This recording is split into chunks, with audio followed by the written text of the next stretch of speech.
कि जो साईं बाबा है वो भगवान है। मैंने बोला कि मैंने कथा में ये सुना है कि जो साईं बाबा थे वो फकीर थे और फकीर मुसलमानों में होते हैं। आपने बताया हिंदू में तो साधु संत होते हैं। तो मैंने बोला कि फकीर तो शब्द ही मुसलमान है, तो साईं बाबा भी मुसलमान ही थे क्योंकि साईं शब्द भी आपने बताया कि मुसलमान है। लेकिन वो सब मतलब उल्टा मेरे ऊपर चढ़ गए कि मतलब तुम तो हिंदू मुस्लिम में भेद करती हो, ये है वो है। मतलब मैंने इतना समझाने की कोशिश की, लेकिन वो 6-7 जने थे और मैं अकेली थी। मैं किसको कैसे जवाब दे पाती? कोई बात नहीं, शेर अकेले होता है, गीदड़ की। जय श्रीमन नारायण। मैं तृप्ति आप सभी का स्वागत करती हूँ आज की इस वीडियो में।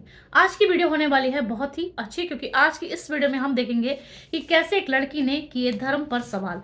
साथ ही उन्होंने गुरुजी से पूछा कि गुरुजी क्या अपने हिंदू धर्म पर टिके रहना सही है या सही नहीं है, और उन्होंने क्या बताया आगे हम इस वीडियो में देखने वाले हैं। वीडियो बहुत ही इंटरेस्टिंग है।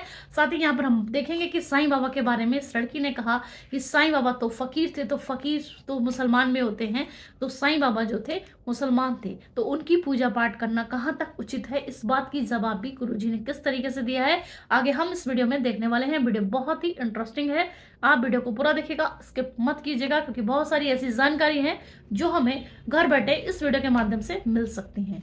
तो चलिए बिना देरी करे हम शुरू करेंगे आज का भक्ति में यह वीडियो। आप सभी चैनल को सब्सक्राइब कर लीजिएगा। जो भी यूट्यूब पर देख रहे हैं चैनल को सब्सक्राइब कर लीजिए और शेयर कीजिएगा। खड़े हो जा बेटा।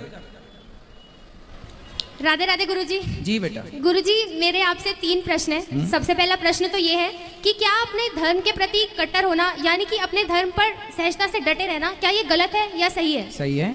अपने धर्म के लिए कट्टर होना बिल्कुल सही है। हम अपने धर्म को क्यों छोड़ें? स्वधर्मे निधनम श्रेया पर धर्मो भयावह। गीता आज्ञा करती है कि अपने धर्म में रहो, अपने धर्म में जियो और अपने धर्म में ही मरो।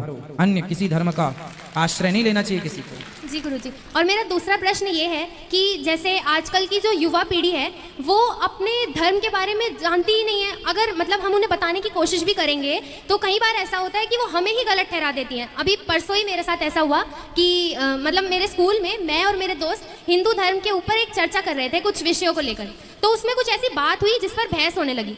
तो मैं आपकी कथा रोजाना सुनती हूँ, हमारे घर में रोज सुबह आपकी कथा चलती है, तो उससे मुझे जितना ज्ञान मिला है और मेरे माता पिता ने जितना मुझे सिखाया है, उस समझ से जब मैंने उस आधार पर उत्तर देने की कोशिश की तो मेरे दोस्तों ने मुझे ही गलत ठहरा दिया और मुझे गलत साबित कर दिया कि तुम हिंदू धर्म को लेकर कट्टर हो और तुम्हारे मन में जो ये सोच है ना ये भरी गई है, ये बिल्कुल गलत है। क्या चर्चा थी, क्या बात कर रहे थे आपके दोस्त? गुरुजी वो बात ऐसी थी कि एक तो साईं बाबा का प्रसंग आया था, उसमें बोल रहे थे कि जो साईं बाबा है वो भगवान है। मैंने बोला कि मैंने कथा में ये सुना है कि जो साईं बाबा थे वो फकीर थे और फकीर मुसलमानों में होते हैं। आपने बताया हिंदू में तो साधु संत होते हैं। तो मैंने बोला कि फकीर तो शब्द ही मुसलमान है, तो साईं बाबा भी मुसलमान ही थे क्योंकि साईं शब्द भी आपने बताया कि मुसलमान है।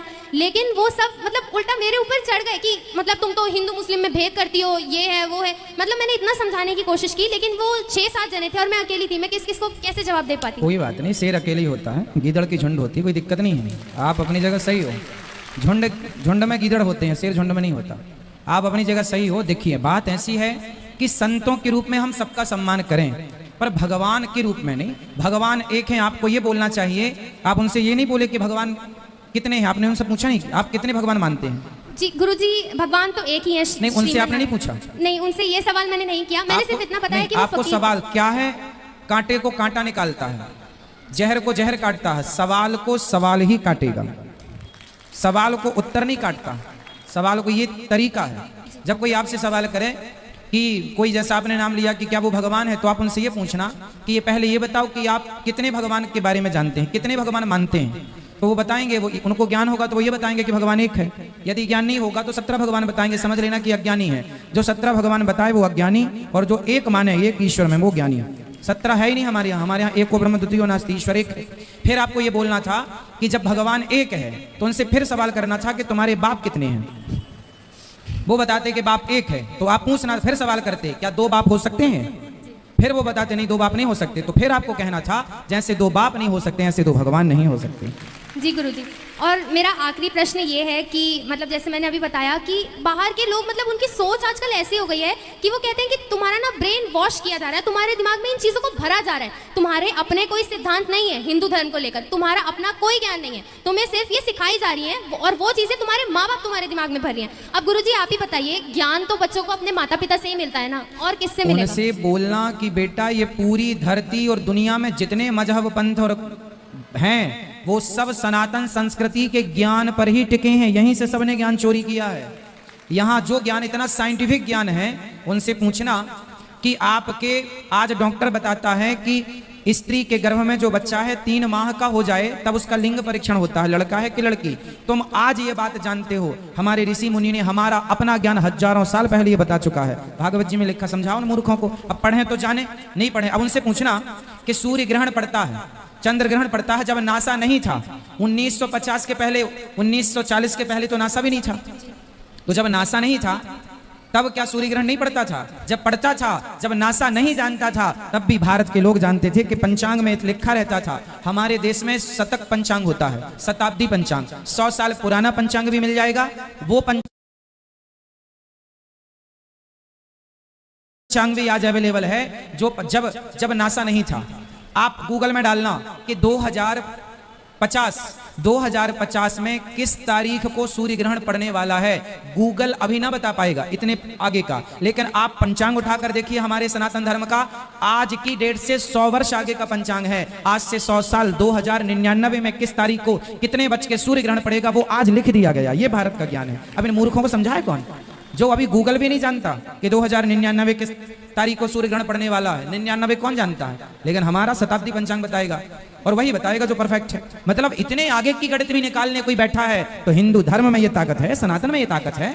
ये साइंस तुम क्या पढ़ोगे और क्या पढ़ाओगे? तुमने अपनी संस्कृति को भुला दिया, अपने धर्म को पढ़ना भूल गए, अपनी संस्कृति को भूल गए। वरना आज दुनिया में हर रिसर्च आप कर रहे होते, अर्थात भारत कर रहा होता। उनसे बोलना कि विमान का आविष्कार किसने किया। दुनिया के किसी धर्म की पुस्तकों में विमान का जिक्र नहीं है, पर हिंदुओं के वेद पुराणों में पुष्पक विमान का जिक्र है। मतलब हम विमानों की टेक्नोलॉजी को जानते थे इसलिए पुराणों में जिक्र है, वरना दूसरे मजहब पंथ के धर्मों के लोगों ने क्यों जिक्र नहीं किया। दूसरा, उनसे बताना कि 1885 में दलपति जी ने विमान बनाया था। उसके पहले सतयुग में करदम जी ने विमान बनाया था, नाम था कामक विमान। और राइट ब्रदर्स ने 1903 में विमान बना के उड़ाया। समझाओ कि राइट ब्रदर्स तो आज के हैं, हम तो पहले से। पुष्पक विमान और दलपति जी का नाम याद करो कि दलपति जी ने 1885 में विमान बनाया था। उसी ड्राइंग को ये लोग कॉपी किए थे। अब जानते नहीं ना भारत का इतिहास। ये तो सिकंदर को महान बताने वाले लोग हैं जो जीता बस। ये तो भूल गए कि हमारी अपनी संस्कृति क्या है। ये झांसी की रानी को नहीं पढ़ते, स्वामी विवेकानंद जी को नहीं पढ़ते, आद्य शंकराचार्य जी को नहीं पढ़ते, वरना ये बहुत आगे जाते। और गुरुजी एक आखिरी चीज़, मुझे सबसे बड़ा झटका तो ये बात सुन के लगा, मतलब वहाँ पे कोई था जिसने बोला कि श्री रामचंद्र भगवान जो थे उन्होंने जो 14 साल का वनवास काटा था, उसमें जब वो चित्रकूट गए थे, चित्रकूट पूरा पहाड़ी इलाका है, वहाँ ना कोई फल ना फूल ना सब्जी कुछ नहीं है। तो जो श्री रामचंद्र जी थे उन्होंने शिकार किया और उन्होंने उसे खाया। अब मैंने कहा इन्होंने मर्यादा पुरुषोत्तम श्री राम के बारे में ऐसी बात कह दी। मूर्ख है एक नंबर की। गुदना मिले तो गोद दो उनके माथे पे। मूर्ख नंबर 1।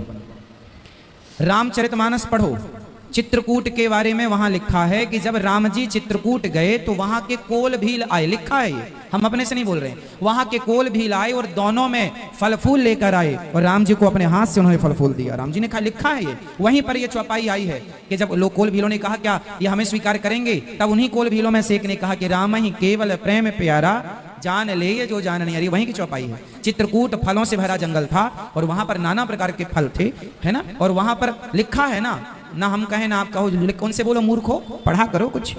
और गुरुजी बस एक आखिरी बात, आज मेरे माता पिता की 24वीं सालगिरह है, तो आज हम वृंदावन आए और मैं चाहती हूँ आप उनको एक बार मुबारकबाद दे दें। बिल्कुल, भगवान आपको सुखी रखें। गंगा यमुना की तरह, क्या शादी की सालगिरह है तो गंगा यमुना की तरह आपकी जोड़ी बनी रहे। राधे राधे राधे। खुश रहिए, खुश रहिए। और बेटा आपके चरणों में खुश रहिए, प्रसन्न। बेटा आपसे कह रहे हैं ये मोर्चा बिल्कुल संभाले रहना, बच्चों को बिल्कुल अपनी तरह योग्य बनाना, उनका ज्ञान का बिल्कुल पतन करना, उनके अज्ञान जब ये स्कूल जाती है तो हम सुबह आपकी कथा लगाते हैं, काम करते करते आपकी कथा सुनती रहती है। हर माँ बाप को बच्चों को कथा सुनाना चाहिए। कथा सुनेंगे तो आप जवाब देने के लायक बनेंगे, वरना सुनते सुनते चली गई उम्र तुम्हारी। गुरु दोस्तों कैसी लगी आपको आज की वीडियो? देखा आपने यहाँ पे गुरुजी ने कितने अच्छे तरीके से इनका मार्गदर्शन करा, साथ ही साथ लोगों को समझाने का भी प्रयास किया है। आपकी क्या राय है इस बारे में आप कमेंट सेक्शन में रख सकते हैं। इसी तरीके की वीडियो को देखने के लिए मेरे चैनल को अभी के अभी सब्सक्राइब कर लीजिए। मिलते हैं नेक्स्ट वीडियो में, तब तक के लिए जय श्री मन नारायण।